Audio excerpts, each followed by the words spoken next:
Welcome to this part of the discussion and lecture. What we're going to look at here is a comparison between commerce and e-commerce. Look at the similarities and differences.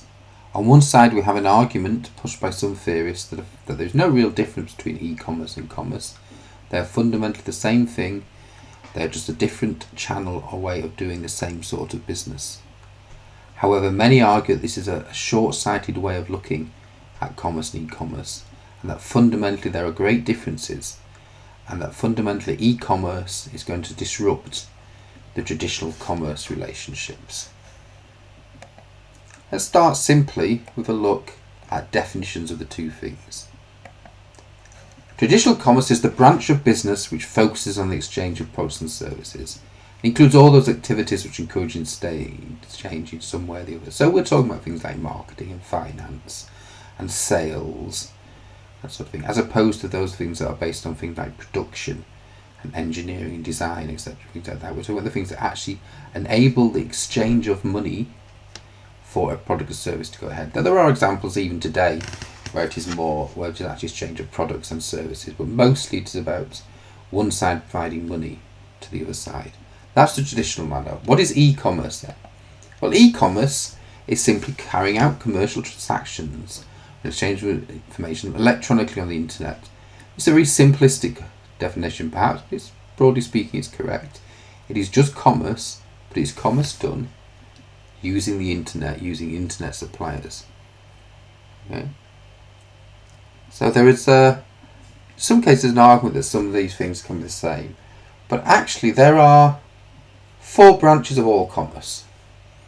Of those then, business to business, where businesses sell to one another, is very common, and it has been common under traditional commerce for a long time. At the end of every supply chain there's a consumer, but there are many stages of the supply chain where it is business selling to a business. So at the end of the supply chain, the business sells to a consumer, that consumer injects all the value into the supply chain, all the financial value that's then distributed back down the supply chain. Fairly standard, we have this under e-commerce as under commerce. The next two, however, although they existed under commerce and traditional commerce, they are much more common under e-commerce. The consumer to consumer marketplace, with billions of dollars of business is done between consumers selling each other second-hand products, perhaps, or home-made products, or little side designs, etc. You see these all over a variety of Etsy, Alibaba, Wish, Facebook Marketplace, of course Amazon Marketplace as well. There's also a major business consumer supply that enables consumer to consumer doing that. And even consumer to business, where many businesses source some of their needs, including consultancy. You can see these consultancy tracks that go out to the internet, where people can look for people just to do quick jobs for them for small amounts of money.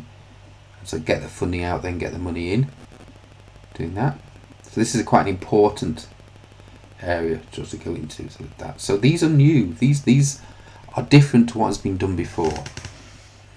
Equally on this, we have a whole series of comparisons. Let's have a look at a straightforward comparison at this stage of this talk of what it is between the two of them. Okay, we took a number of stages of internet, a number of stages and ways of looking at things. Firstly, we can look at how do we process transactions. Traditionally, this was done manually. Even today, if you're using a computer, somebody has to enter the sale. The sale is entered, the good is passed over, money exchanges hands, and it is recorded. E-commerce, this is all done automatically when you go onto a website. No one sat there at the other side handling it for you. It's done automatically by the website. It's a fundamental difference to the way the business is done, but it's not a fundamental difference to the consumer experience. Equally on top of that, you have accessibility. Traditionally, commerce is time limited. What time is the shop open? What time is the bank open? What time is the finance industry open? These days they're open more often than they used to be, but they're still not open all the time. E-commerce is open 24 hours a day, 7 days a week, 365 days a year. And this is the major difference. I'm sure I'm not the only person who has on Christmas morning, having received some money, decided to go out and buy a new toy, a new computer game, for instance, immediately, not waiting until the shops have to reopen. We then have inspections where you can look at the product physically in advance And it may seem a minor change that you only see it after delivery, but actually this is a major change to the way business has been done. One of the issues with the e-commerce that's been had to be dealt with in some cases by changing the law. For instance, in Britain you get 14 days return. This means that if you dislike a product for any reason, you can send it back within 14 days and get your money back. It's the law. However, this has created trust issues in both directions. It might be obvious the consumer has to trust the business to send the right product out, to send a decent quality product out. But actually, the business has to trust the consumer not to be constantly sending things back for no apparent reason, not to be unfairly returning goods.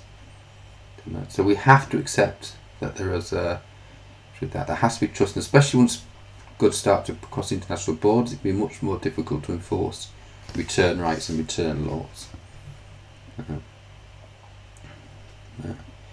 Equally, customer interaction used to happen face to face. You'd go in and meet the salesperson, meet the shop worker, meet the retail worker, meet the banker, the finance worker.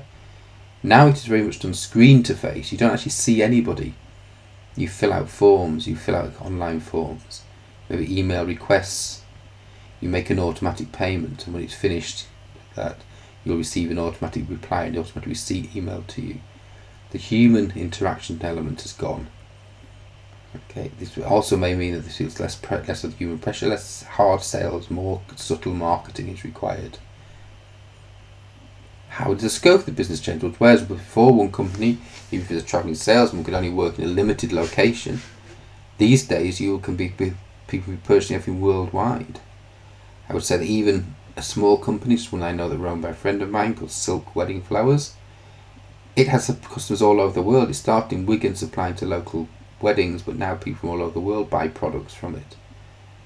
When he first started trading internationally, he was quite taken by surprise, but the fact he had her website, had created websites, made him an international trader by mistake almost. But he made that, so you have to understand the scope of business is major and really important, and led to a number of changes. What about information exchange? Well, it used to be that you were up to each individual salesperson may have their own approach, but now everyone interacts with your platform will get the uniform platform approach. This does make a difference.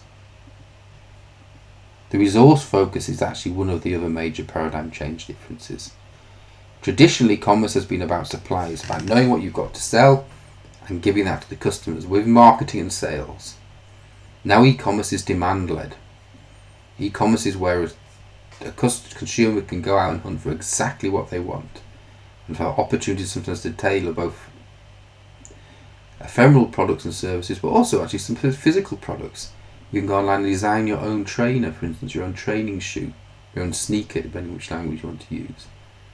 This is possible for you to do using e-commerce, make something an absolutely unique physical product, which you could not do before. The business relationship has fundamentally changed. It used to be that business relationship information travelled down the supply chain to the consumer, then back up the supply chain via various businesses. Nowadays, the consumer can pop into the supply chain at any point they want. Some people may still buy off an end user, so others may be coming in at various points in the factory, etc., making their orders. Another fundamental difference was marketing used to be one way. The business market to the consumer, who might market down the supply chain, even business to business marketing, eventually reaching business to consumer marketing. But e-commerce marketing is very different. E-commerce is quite often individual parts, consumers dealing with individual parts of the supply chain. Individually, the consumer may be putting pressure on different parts of the supply chain. The individual consumer may be pushing their demand up the supply chain. They may be marketing back to the companies. Payment traditionally was paid as you got the products, got the service, and you simply handed over cash or wrote a check or used your credit card.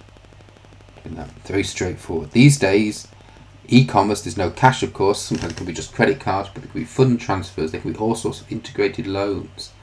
We have a much more augmented product, whereas it may be part of buying your good, might be taking out a loan from Amazon's own credit card, doing that, but quite often there's also quite new Klarna, the new etc. Other banks and finance funds on like that encourage you to pay over time, encourage you to pay different ways. So it's become an integral part of the product. It's another way in which things are being shifted and moved around. Delivery, if you're buying from a shop, it's instant. You pay your money, you take your product, you leave the shop. But for e-commerce, that is no longer true. It takes time now for the physical product to reach you. So delivery is changed fundamentally. There are still, of course, cases where you may decide that, like I said, Christmas Day I want a new computer game, I buy it, I download it. So they're physical, those kind of non-physical products, they're different in the other way, and they can do that. But most products, say on the internet, still require to be delivered. So that's the comparison. So what conclusions can we draw about commerce and e-commerce from this? Well, I think that's fairly straightforward. There are significant practical differences, but in general, it can be easily be seen that the two ways do have a lot of things in common. There is quite a lot about them that a banker from 20, 30, 40 years ago would still be able to do, because they simply placed access to the banking system online. They removed the banker, but they removed the front desk, but the rear banker is pretty much the same.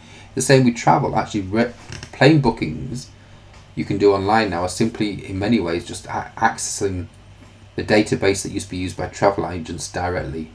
So you can actually access them from your own computer, not have to go through a travel agent. Okay? So these things do actually, they do have a lot in common. But it must be said that there are actually still significant differences. And the differences lie in the new opportunities and developments that make e-commerce possible, and have actually ones that have developed it over time. Okay? They are not inevitable that they will make major changes, but they are opening the possibility of a paradigm change. They are, of course, opening the possibility of major disruption into the business approach of e-commerce. So what would I say in the end? So I said there were good arguments for it being a paradigm break. And I think the important things are to look at this. The major change are things like the ability for consumers to market to businesses, the ability of consumers to get into the supply chain at different areas, the introduction of new rules and regulations that protect customers and protect businesses because the product is not available for physical inspection. This creates a commodification of trust in the supply chain, which are actually no longer chains but complex webs, because consumers get into the supply chain at any point. And this is suggesting that there are fundamental differences and creating new and exciting ways of doing business that are fundamentally different to what's happened in the past. These are demand-led, they are not supply-led. And it is very true to say under these circumstances that what we're looking at is a significant paradigm break from the commerce of the past and the way we used to do business.